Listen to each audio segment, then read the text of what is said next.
నమస్కారం అండి. నా పేరు డాక్టర్ సువర్చల, జీవా ఫర్టిలిటీ సెంటర్స్లో సైంటిఫిక్ డైరెక్టర్ని. వీర్యం పరీక్ష అంటే సీమెన్ అనాలిసిస్ అనే పరీక్ష చాలా ఇంపార్టెంట్ ఇన్వెస్టిగేషన్ అన్నమాట. పురుషుల్లో సంతానలేమి సమస్య వీర్య కణాల వల్ల అవుతుందా లేదా అనేది కనుక్కోవడానికి ఈ పరీక్ష చేస్తారు. ఇదొక్కటే కాదు, వీర్య కణాల పరీక్ష చేసినప్పుడు, ఈ సిమెనాలిసిస్ చేసినప్పుడు ఎన్నో వివరాలు తెలుస్తాయి మనకి. ఇజాక్యులేట్ బాగానే ఉందా, ఇజాక్యులేషన్ అవుతుందా లేదా, రెట్రోగ్రేడ్ అంటే వీర్యం అనేది బయట రాకుండా వెనక బ్లాడర్లోకి వెళ్ళిపోతుందా, ఇవన్నీ తెలిసి వస్తాయి. హార్మోన్ లెవెల్స్ బాగున్నాయా లేవా కూడా తెలిసి వస్తాయి. ఎందుకంటే వీర్యం అనేది బయటకు వస్తుంది, లెవెల్స్ బాగున్నాయి, వీర్య కణాలు బాగున్నాయి అంటే హార్మోన్ లెవెల్స్ కూడా ఇంచుమించుగా బాగుండొచ్చని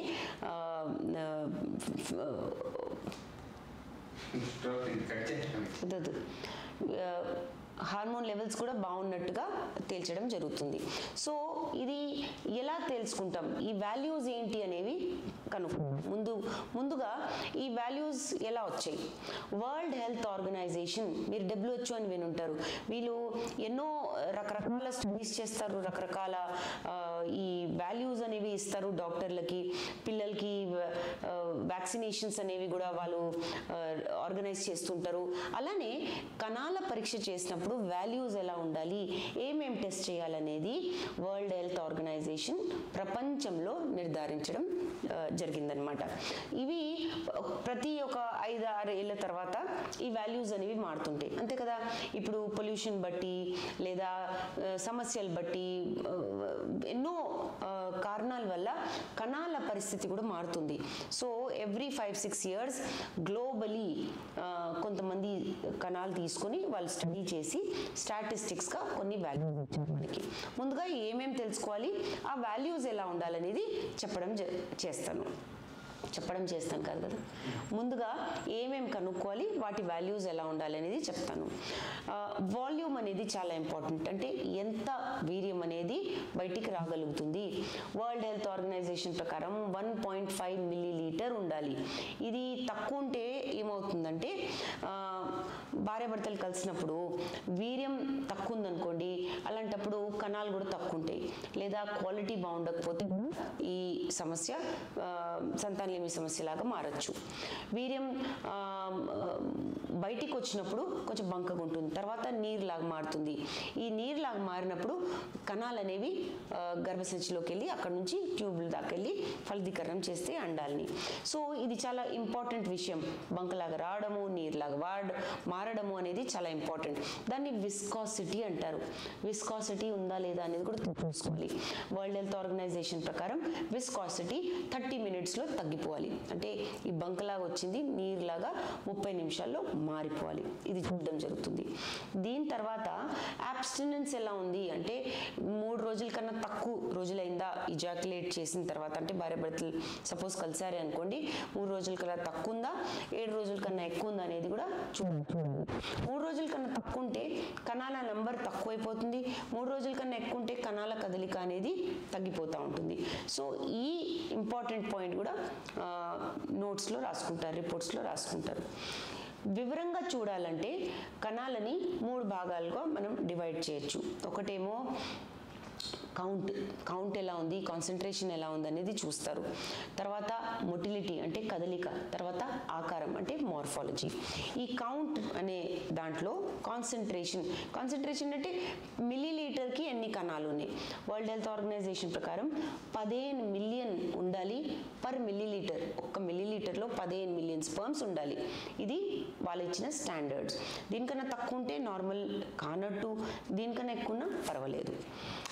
కదలికకు వచ్చేసరికి కదలికని 3 భాగాలుగా డివైడ్ చేస్తారు వాళ్ళు. Progressive, non progressive, immotile. Progressive ఏంటి, ముందుకెళ్ళే స్పర్మ్స్. నాన్ ప్రోగ్రెసివ్ ఏంటి, కదులుతున్నాయి కానీ ముందుకు వెళ్ళట్లేదు, అవి అక్కడే కదులుతున్నాయి.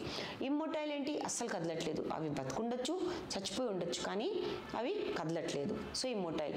WHO ప్రకారం ఈ ప్రోగ్రెసివ్, నాన్ ప్రోగ్రెసివ్ రెండు కలిపితే 40% ఉండాలి. అంటే 100 స్పర్మ్స్లో 40% స్పర్మ్స్ కనీసం అక్కడక్కడే కదలాలి లేదా ఫాస్ట్గా మూవ్ అవ్వాలి. ఇది మనకి స్టాండర్డ్.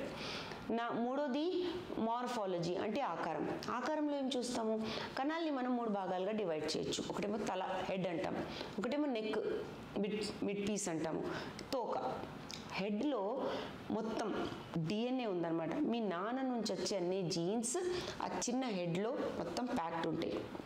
ఈ హెడ్ ఎలా ఉండాలి, ఏ షేప్లో ఉండాలి, ఎంత సైజులో ఉండాలనేది మాకు వరల్డ్ హెల్త్ ఆర్గనైజేషన్ ప్రకారం స్టాండర్డ్స్ ఉన్నాయి. సో ఈ హెడ్ బాగుందా లేదా చూస్తారు. మిడ్ పీస్, నెక్ అన్నాను కదా, నెక్లో మైటోకాండ్రియా అని ఉంటుంది. మైటోకాండ్రియాని బ్యాటరీ లాగా అనుకోండి. ఆ బ్యాటరీ బాగుంటేనే ఈ స్పర్మ్ అనేది కదులుతుంది. సో ఈ నెక్ బాగాలేకపోతే కదలిక ఉండదు. సో నెక్ బాగుందా లేదా చూడాలి.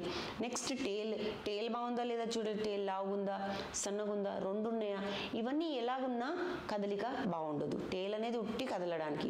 సో ఈ 3 ఉన్నప్పుడే కదలిక బాగుండడము, డిఎన్ఏ బాగుండి అండంలోకి చేరడము, పుట్టబోయే పిల్లల్లో ఏ ప్రాబ్లమ్స్ రాకపోవడం అనేది ఈ 3 బాగుంటేనే అవుతాయి అనమాట. హెడ్ అనేది చాలా important. So morphology WHO standard ప్రకారం చూస్తే 100 స్పర్మ్స్లో 4 బాగుంటే నార్మల్ ఉన్నట్టు.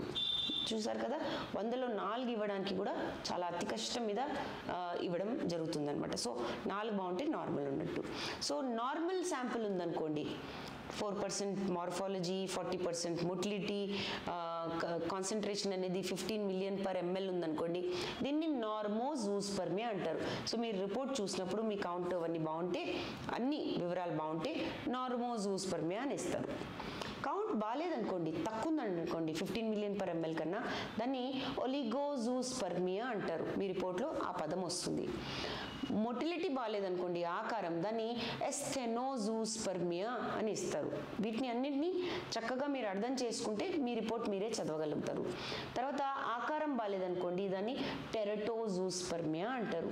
ఈ 3 బాగాలేకపోతే దాన్ని ఒలిగో ఎస్థెనో టెరటోజూస్పర్మియా అంటారు.